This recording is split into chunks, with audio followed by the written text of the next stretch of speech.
महाराज मनु के ज्येष्ठ पुत्र हुए नृप उत्तान पाद सुत तासु, उत्तान पाद।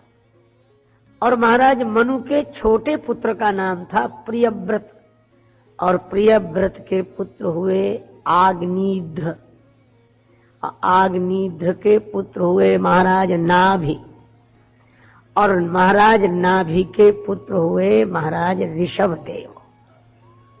यह परंपरा है। महाराज मनु, मनु से प्रियव्रत, प्रियव्रत से आग्निध्र, आग्निध्र के नाभि, नाभि के ऋषभदेव। ऋषभदेव को भगवान का अवतार, अंशावतार माना जाता है। अब देखो इन कथाओं में कैसी संगति है। राम कथा के अनुसार भी महाराज मनु की परंपरा में भगवान का अवतार हुआ। मनु जी ही दशरथ जी बने, दशरथ जी के घर राम जी। और श्रीमद् भागवत की कथा परंपरा में भी भगवान ऋषभदेव का अवतार महाराज मनु की परंपरा में हुआ। इससे आध्यात्मिक संदेश यह मिलता है कि मनुष्य को भगवत प्राप्ति हो सकती है। मनुष्य भगवत प्राप्ति का अधिकारी है, मानव को भगवान मिल सकते हैं। अब इन ऋषभदेव जी के 100 पुत्र हुए। उन 100 पुत्रों में जो सबसे ज्येष्ठ थे उनका नाम था श्री भरत। नारायण परायण, श्रीमद् भागवत में उनके लिए उल्लेख आया कि वे भगवान के भक्त थे और वे महाराज भरत।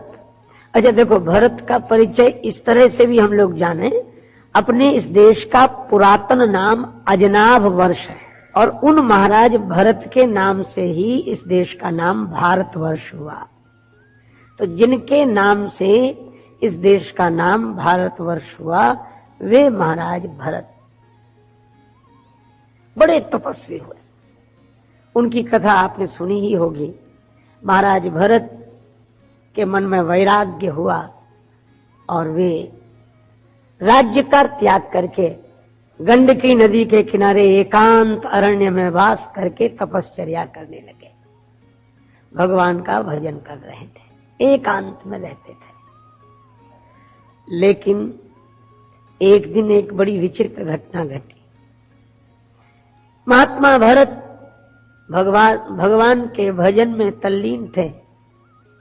तब तक उन्होंने देखा कि एक सिंह हिरणी का पीछा कर रहा है और वो हिरणी भय से व्याकुल आकुल होकर भाग रही है।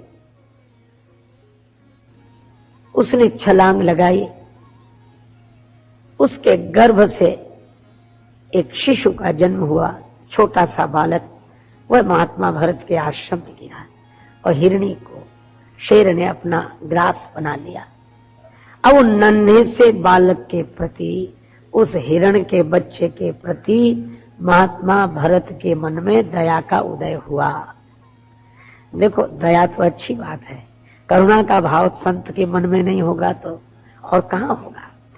तो दया का भाव मन में आया।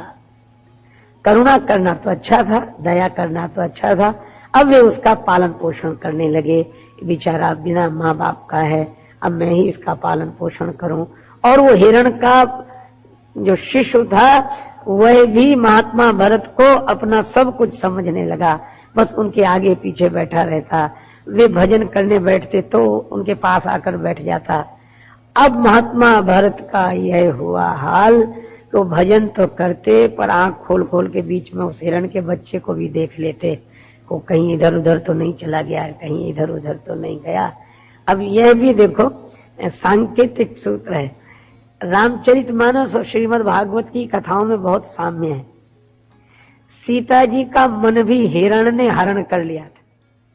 उनकी दृष्टि भी हरि से हरिण पर चली गई तो हरण की स्थिति आ गई। दृष्टि हरि से हटकर हरिण पर गई तो हरण की स्थिति आ गई। और भागवत में भी वही वर्णन है कि महात्मा भरत की भक्ति भी भगवान की ओर थी, पर अब वृत्ति हिरण की ओर चली गई और हिरण ने हृदय हरण कर लिया। तो जो भगवान में अनुराग था, हरि का अनुराग ही हिरण के प्रति राग बन गया। यह कथा केवल यह संदेश देती है कि राग से ऊपर उठना, वैराग्यवान होना साधारण बात नहीं है। यह राग कभी भी आ सकता है, किसी भी क्षण आ सकती। इसका अर्थ है ये जो आ सकती, कभी भी आ सकती है, कैसे भी आ सकती है, कहीं भी आ सकती है। अब ये तो राज्य छोड़कर चले गए, नगर छोड़कर गए और एकांत में रह रहे हैं, नदी किनारे रह रहे हैं, कुटिया बनाकर रह रहे हैं, बिल्कुल शांत हैं। लेकिन वहां हिरण का यह शिशु उनके आश्रय में आया और उसके प्रति उनके मन में राग हो गया।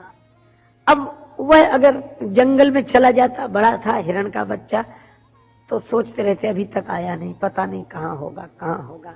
दिन भर उसी के बारे में सोचते और सोचते सोचते ऐसी दशा हुई कि एक दिन वो हिरण का बच्चा गया, वो लौट कर आया ही। भरत हा हरि हे हरि करते थे, वे अब हा हिरण करने लगे। कहाँ जा रहे थे, कहाँ पहुंच गए।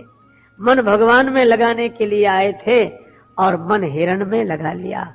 हरि से हटकर हिरण में मन चला गया और हिरण का चिंतन करते करते महाराज भरत ने शरीर त्याग दिया।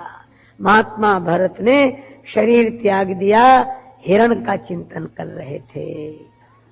श्रीमद् भगवत गीता में आया त्यजेत कलेवरम, जिसका चिंतन करते हुए व्यक्ति शरीर छोड़ता है, बस उसी गति को प्राप्त होता है। अंत मति स गति भवेत, अंत में जैसी मति होगी प्राणी की वैसी ही गति होती है। तो वे महात्मा भरत अगले जन्म में हिरण ही बने। हिरण का चिंतन किया था तो हिरण बने और ब्रह्म का चिंतन करते तो ब्रह्म भाव में स्थिर हो जाते, क्योंकि ब्रह्मविद ब्रह्मैव भवति। जो मन ब्रह्म ही ब्रह्म विचारत, तो मन होत है ब्रह्म स्वरूपा। हमारा चित्त उस विषय का आकार ग्रहण कर लेता है, हमारा अहम आकार ग्रहण कर लेता है जिसका हम चिंतन करते हैं उसका। क्योंकि अहम का कोई आकार तो है नहीं, वह जिसका चिंतन करता है उसी का आकार ग्रहण कर लेता है।